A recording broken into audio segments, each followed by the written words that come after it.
Shri Ganesha Sharada Gurubhyo Namaha Ramaya Ramabhadraya Ramachandraya Vedhase Raghunathaya Nathaya Sitaya Pataye Namaha.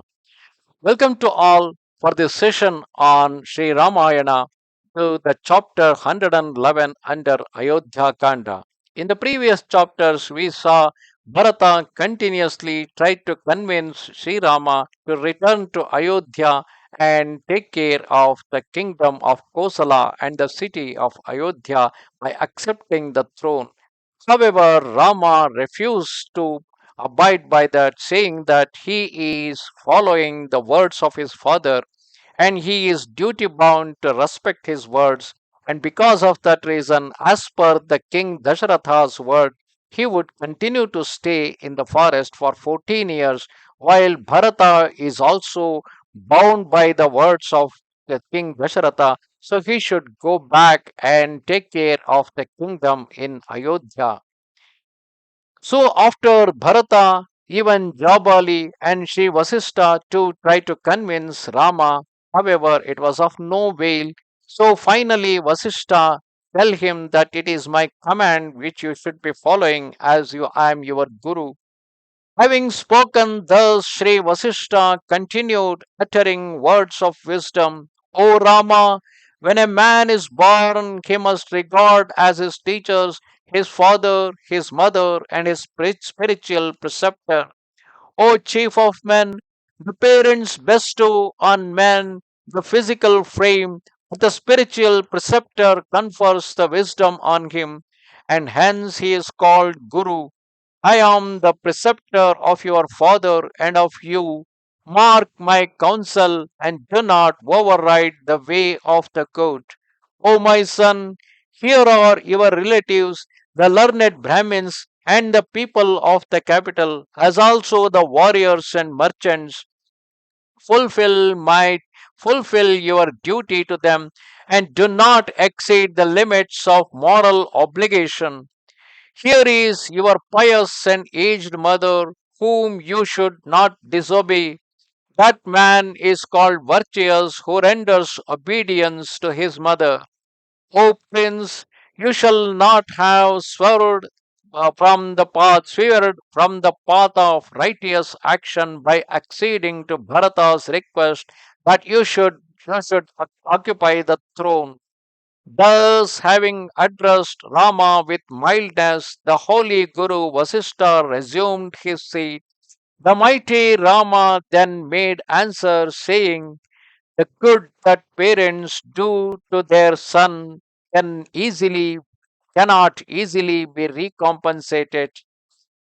In childhood, they present him with beautiful attire and delectable dishes, put him to rest and tenderly rub his body with oil of sesame seed and manifest affection in gentle counsels. Further, they strive single mindedly for his ultimate good. Commands of my father, the author of my being, shall not be set aside. The magnanimous Bharata, hearing these words of Ramachandra, suffered great distress and spoke to Sumantra, saying, O charioteer, prepare a seat of Kusha grass on this trustful seat. I will place myself before Sri Rama till he be pleased to grant my request. Like a Brahmin who is destitute, I will lie at the door of this hut fasting and covering my face till Sri Rama consents to return to the capital. Sumantra, looking towards Sri Rama, spread the kusha grass, and Prince Bharata, full of grief, seated himself there before his brother.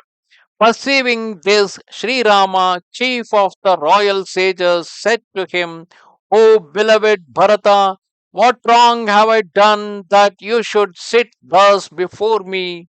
Brahmin may adopt this measure towards his aggressor, but it is not right that a crowned head should do so. O lion among men, rise, abandon this cruel vow, and return speedily to the capital. Bharata, afflicted yet resolute, remaining firm, said to the people of the capital and of the country who surrounded him, why do you not also make entreaty to Sri Rama? Then they answered, saying, we are unable to press Kakusta further since he is resolved to follow his father's command. Rama, hearing their words, said to Bharata, O prince, consider the words of your companions versed in righteous and weigh the matter carefully. Having reflected on their words with attention, arise, O Raghava, and undergo that which shall purify you for having enacted that which does not become a warrior. Do yourself drink water and touch me also. Bharata, rising, he said, hear, O Brahmins, countrymen, and warriors, I do not desire the kingdom of my father. I did not urge my mother to demand for the same. I knew nothing of the exile of Sri Rama. If it be required that someone shall dwell in the forest in obedience to my father's command, then will I reside here, there for 14 years instead of Sri Rama. Sri Rama, astonished at his brother's resolution, addressed the people present, saying, friends, whatever was brought, pledged, or sold by the king in his lifetime can by no means be cancelled by me or Bharata. Neither can I accept contumely and permit Bharata to go as my representative to the forest. What Kaikeyi demanded was rightfully granted by the king.